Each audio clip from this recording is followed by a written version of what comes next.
विजिगिशु जो शब्द है उसका जो पावर है वो कहाँ से आता है। वो तो एक थॉट हमने दे दिया कि he is a conqueror, but वो कॉन्करर बनता कैसे है ना।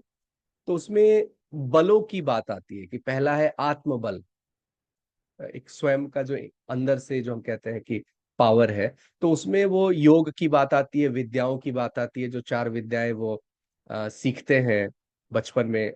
चंद्रगुप्त मौर्य, वहां पर हम कहते हैं कि आन्वीक्षकी, त्रयी, वार्ता और दंड नीति।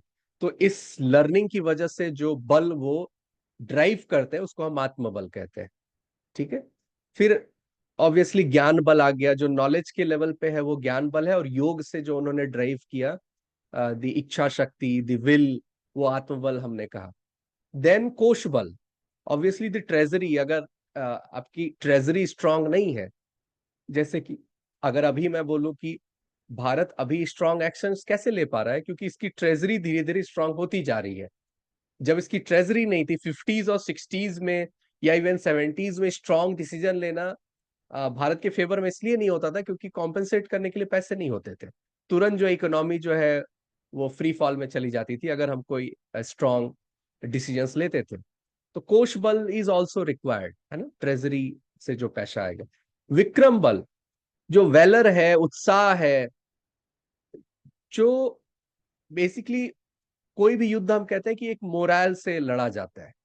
आप आप आप उसमें देशभक्ति आप लाएं, मिट्टी के प्रति प्रेम लाएं, पूर्वजों के प्रति प्रेम लाएं, सिविलाइजेशन के प्रति अपना एक एक बॉन्डिंग आप बताएं। तो हर पावर का एक उत्साह होना चाहिए। अगर वो उत्साह नहीं है, वो मजबूरी में वो काम हो रहा है, बस पैसे से हो रहा है, तो वो काइंड ऑफ वो पावर उतना ड्राइव नहीं हो पाएगा। तो बल जो है यहाँ पर हम देख लिए कि आत्मबल, ज्ञान बल, कोश बल और विक्रम बल। ठीक है। और इसके बाद तीन और जो पावर जहां से आती है वो कहते हैं दंड नीति का आश्रय, एप्लीकेशन ऑफ दंड नीति, मतलब गवर्नेंस जो है वो किस लेवल पे है। And rich in natural resources, obviously Russia को हम पिटेस्टल पे क्यों रखते हैं, क्योंकि हम कहते हैं कि वो रिच इन नेचुरल रिसोर्सेज है। भारत में भी कई नेचुरल रिसोर्सेज अवेलेबल हैं जिससे हमें ऑब्वियसली हेल्प मिलती है, और वो कोश बल को भी बढ़ाता है। And the last but not the least, अमात्य, your cabinet, your council, your ministers. ठीक है, जो आपको सही दिशा देते हैं, डिस्कशन करके बताते हैं कि ये डिसीजन लेना है कि ये नहीं लेना है। ठीक है, और आगे बढ़। तो ये जो विजिगिशु है, इन 7 फैक्टर्स से अपना पावर जो है वो ड्राइव करते हैं।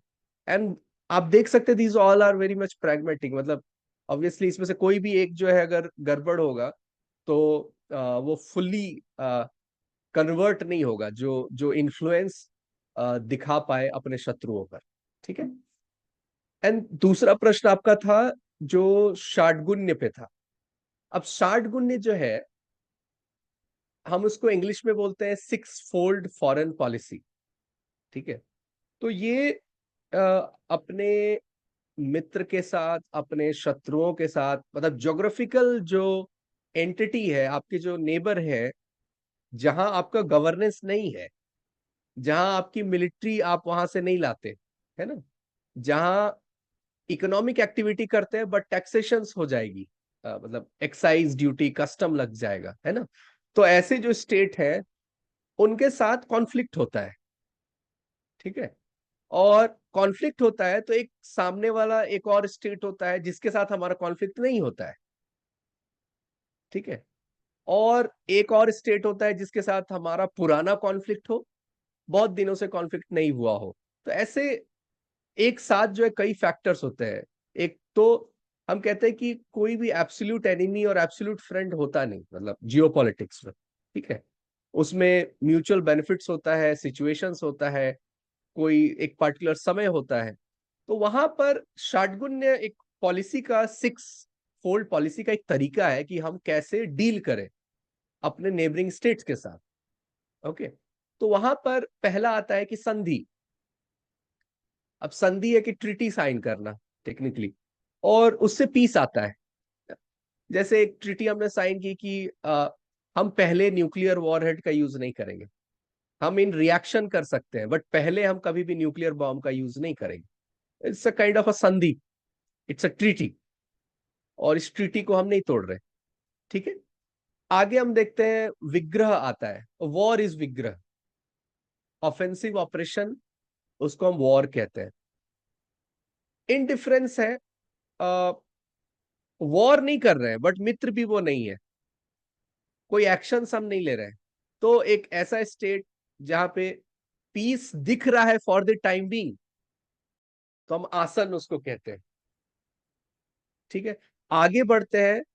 जब हम कोई सबमरीन को लगा के रख दिए, जब आता है कि अच्छा पैसिफिक ओशन में, इंडियन ओशन में सबमरीन्स को इधर से उधर ले जाया गया, यूएस ने अपने मिलिट्री एक्सरसाइजेस करने लगे यहाँ पर, तो इसको हम यान कहते हैं संस्कृत में। ठीक है, it is also not the युद्ध, और इवन ये न्यूट्रलिटी भी नहीं है, और ये संधि भी नहीं है।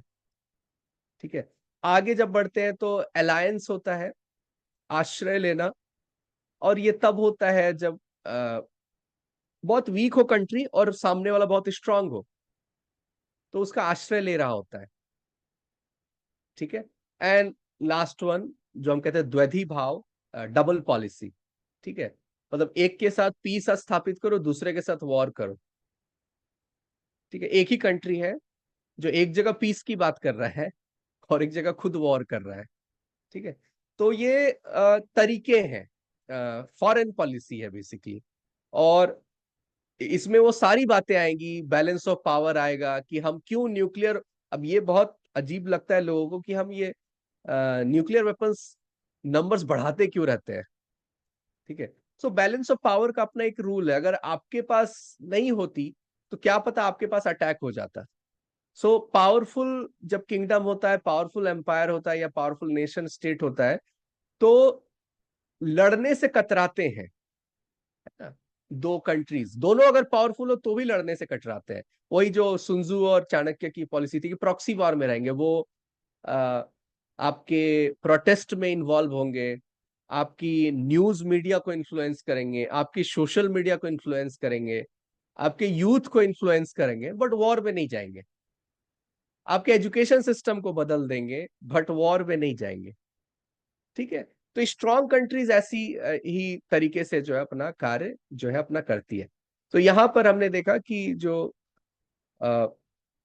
सिक्स फोल्ड फॉरेन पॉलिसी है, और ये सिर्फ आचार्य चाणक्य के समय की नहीं है, ये पहले भी जाएंगे और बाद में भी जाएंगे। मतलब छत्रपति शिवाजी महाराज भी सेम स्ट्रैटेजी अपनाते थे, इसलिए बहुत लोग को अ, ठीक है वो बाद में उनके डिसीजन सही हो गए तो उनको सही ठहरा दिया गया, लेकिन जो सरेंडर था एक पॉइंट ऑफ टाइम में कि औरंगजेब के पास सरेंडर के लिए चले गए, तो बहुत लोग को अजीब लगता है कि ये कैसा पराक्रमी व्यक्ति तो नहीं लगता, क्योंकि ये तो सरेंडर।